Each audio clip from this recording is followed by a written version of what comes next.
பணம் சேர தொழில் சிறக்க பின்பற்ற வேண்டிய ஆன்மீக விதிகள்.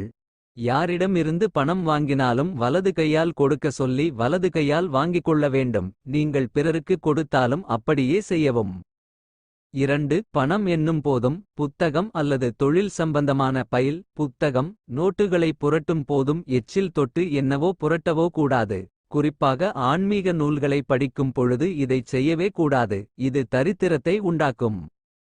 3. தொழில் சார்ந்த கணக்கு புத்தகங்களில் கேஷ் புக் எக்ஸ்பென்சஸ் புக் எழுதத் துவங்கும் முன் நோட்டு புத்தகத்தின் முதல் பக்கத்தின் மேல் அஷ்டகந்தம் கொண்டு ஸ்ரீ அல்லது சுபலாபம் என்று எழுதுங்கள். 4. வெளியில் கிளம்பும் போது பர்ஸ் அல்லது சட்டைப்பையில் பணம் இல்லாமல் செல்லக்கூடாது. ஏன் என்றால் பணம்தான் பணத்தை ஈர்க்கும். 5. கடை அல்லது அலுவலகத்தின் பணப்பெட்டி வைத்திருக்கும் அறைச்சுவர் மஞ்சள் அல்லது மஞ்சள் ஷேடு நிறத்தில் இருப்பது பணவரவை அதிகப்படுத்தும். கருப்பு சிகப்பு நீல நிறங்கள் பணவரவை குறைக்கும். 6. பணப்பெட்டியில் பணம் வைக்கும் பொழுதும் வங்கியில் பணம் செலுத்தும் பொழுதும் ஸ்ரீ மகாலட்சுமியை மனதார வணங்குவது பணவரவை அதிகரிக்கும். 7. பணப்பெட்டி அழுக்கு அடையாமல் சுத்தமாக பராமரிக்கப்பட வேண்டும்.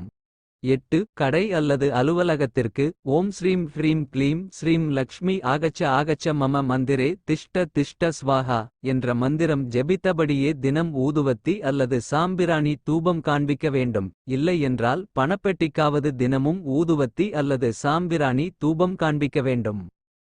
9. வெள்ளிக்கிழமை அன்று மாலை காலை 5:30 முதல் காலை 7 மணிக்குள் ஒரு செம்பில் கொஞ்சம் தண்ணீர் வைத்து சிறிது மஞ்சள் பொடி போட்டு மேற்கு நோக்கி அமர்ந்து ஓம் ஸ்ரீம் ஹ்ரீம் க்ளீம் ஸ்ரீம் லக்ஷ்மி ஆகச்ச ஆகச்ச மம மந்திரே திஷ்ட திஷ்ட ஸ்வாஹா என்ற மந்திரம் ஜெபித்து அந்த நீரை கல்லா பணப்பெட்டி கடை அல்லது அலுவலக முகப்பு இவற்றில் தெளிக்கவும். வீட்டில் பணம் வைக்கும் பெட்டி வீட்டின் முகப்பு இவற்றில் தெளிக்கவும்.